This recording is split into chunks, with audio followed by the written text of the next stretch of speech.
लोहा शहरामध्ये जायकवाडी वसाहत येथील पंचशील ध्वज, विश्वशांती बौद्ध विहाराची नियोजित जागेची पाटी, तसेच त्या ठिकाणी असलेलं ताराचं कुंपण हे इथल्या या जातीवाद्यांनी संपूर्ण उद्ध्वस्त केल्यामुळे वंचित बहुजन आघाडी तसेच सर्व आंबेडकरी समाज यांच्या वतीनं लोहा तहसील कार्यालयावर येणाऱ्या मंगळवारी 23 जून 2026 ला जनाक्रोश मोर्चाचं आयोजन करण्यात आलेलं आहे। त्या मोर्चामध्ये सर्व जिल्ह्यातील आंबेडकरी अनुयायी या मोर्चाचं नेतृत्व करणार आहेत। या आंदोलनाची पार्श्वभूमी जर आपण बघितली तर प्रत्येक जण ग्रामीण भागातील आमचा बौद्ध तरुण, आमची माता भगिनी सर्वच या आंदोलनामध्ये पेटून आमचा जो पंचशील ध्वज होता आणि ती आमची नियोजित विश्वशांती बौद्ध विहाराची जागा होती ती जशाच तशी ठेवावी आणि त्यांना खुशाल आज जवळपास ती जागा ज्यावेळेस शासनाने संपादित केली 1985 ला, त्यावेळेस त्याचा बाजार भाव अगदी नगण्य होता। पण या प्लॉटिंग माफिया, भूमाफिया जी लोक आहेत, काही राजकारणी, आता त्याच्यामध्ये जे कोणी असतील सर्व जणांनी मिळून हा केलेला शासनाच्या अतिशय जवळपास आजचा बाजारभाव बघितला तर 200 करोड रुपयाचा हा घोटाळा आहे। शासनानं ती जागा परत वापस घ्यावी आणि आमची जी 10,000 स्क्वेअर फीट जी 10 गुंठे जागा होती ती समस्त बौद्ध अनुयायांना परत द्यावी, यासाठी उद्याच्या 23 तारखेला आज जनाक्रोश मोर्चा निघणार आहे। नेमकं हे प्रकरण काय आहे? हे प्रकरण जर आपण तपासलं तर या प्रकरणामध्ये 1985 ला शासनानं जमीन संपादित केल्यानंतर ती कुठल्याही लीज किंवा कुठल्याही याच्यामध्ये ती जमीन संपादित केली नव्हती। शासनानं सिंचनासाठी जलसंपदा विभागाकडून च्या माध्यमातून या शेतकऱ्याची डायरेक्ट जमीन संपादित केलेली होती। पण त्या शासनाच्या काही तिथल्या काय अधिकाऱ्यांच्या काय असतील चुका असतील, ती शासनाची जागा त्या शेतकऱ्याच्या नावावर राहिली। पण त्या शेतकऱ्यांनी ही जागा, तिथं क्वार्टर्स होत्या, 1990 ला तो पंचशील ध्वज त्या ठिकाणी होता आणि तेव्हापासून ते तिथं क्वार्टर्स होते, लोक राहायला होती। पण ह्या लोकांच्या हे जे प्लॉटिंग भूमाफिया आहेत यांच्या लक्षात आलं की ही जागा जर आम्ही खरेदी केली तर आज आम्ही 200 कोटी रुपये त्या जागेतून मिळवू शकतो। एवढ्याच फक्त पैसे कमावण्याच्या लालसेपोटी यांनी इथले जे कोणी स्थानिक लोकप्रतिनिधी आहेत, लोहा शहरातले असतील या विधानसभेचे जे कोणी इथले आमदार जे कोणी असतील, यांनी हा केलेला। आम्ही आता उद्या मोर्चामध्ये आमच्या प्रमुख 6 मागण्या घेऊन उद्याच्या तहसील कार्यालयावर जन आक्रोश मोर्चा निघणार आहे। त्या मोर्चामध्ये आम्ही सगळ्यांची पोलखोल करणार आहे।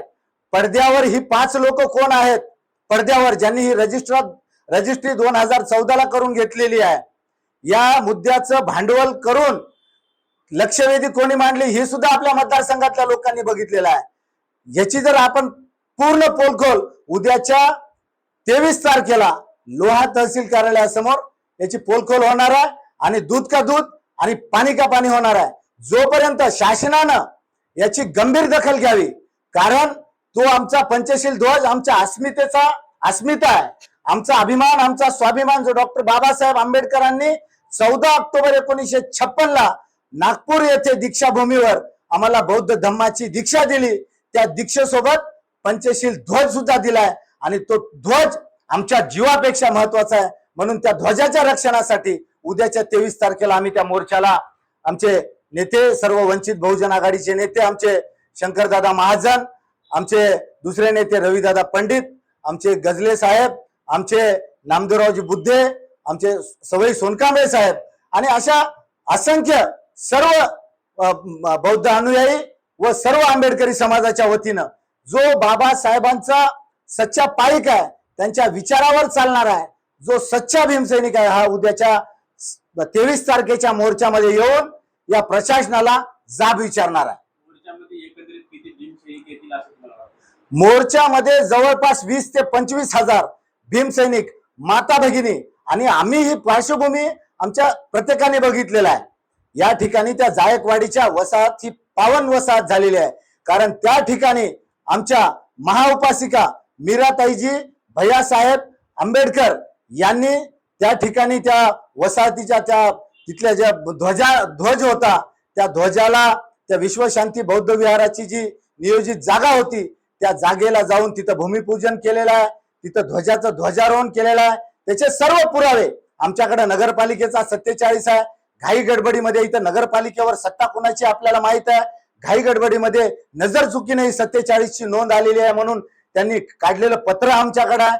इथल्या जलसंपदा विभागानं जायकवाडीच्या प्रकल्पाच्या अधिकाऱ्यांनी काढलेलं जे ठराव जो झालेला आहे त्या अधिकाऱ्यांच्या आणि जे कोणी हे प्लॉटिंग माफिया आहे ते 5 लोक दिगंबर कोटलवार आणि त्यांचे जे कोणी हे बगल बच्चे इथले जे कोणी आहेत पडद्याच्या मागून कोण आहेत यांची सगळ्यांची पोलखोल उद्या होणार आहे.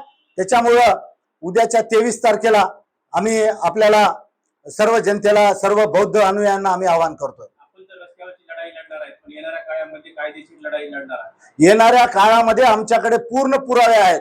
आम्ही सर्व जी कागदपत्र आहेत ज्या झालेल्या रजिस्ट्री आहेत जे यांनी कोर्टाची कशी दिशाभूल केलेली आहे हे सर्व कागदपत्र आमच्याकडे आहे. आमच्याकडे आमची जी बौद्ध वकील मंडळी आहे सर्व जे आंबेडकरी अनुयायांचे वकील मंडळी आहे हे सर्वजण या लढ्याला कायदेशीर लढ्याला शेवटपर्यंत येणार आहे. जोपर्यंत आणि आमचं तर एवढं म्हणणं आहे आमची तर 10,000 स्क्वेअर फीट आहे पण शासनाची जी जागा उर्वरित आहे जवळपास 7-7.5 एकर आणि आमची 10,000 आमची 10,000 सोबत शासनानं माननीय इथले जे मुख्यमंत्री आहेत त्यांनी या प्रकरणाची गंभीर दखल घ्यावी आणि जवळपास अशा नांदेड जिल्ह्यामध्ये आपणच आपल्या लक्षवेधी क्रमांकामध्ये इथले आपले लोहा कंधार विधानसभेचे आमदार प्रतापराव पाटील चिखलीकर यांनी लक्षवेधी मांडली होती की त्या शेतकऱ्याच्या जमिनीचं काय करायचं आणि एकीकडे शेतकऱ्याची जमीन म्हणून त्याच्यावर लक्षवेधी मांडायची आणि दुसरीकडे जर आपण बघितलं तर ती 5 ज्यांना जे मोबदला त्या जमिनीचा मिळाला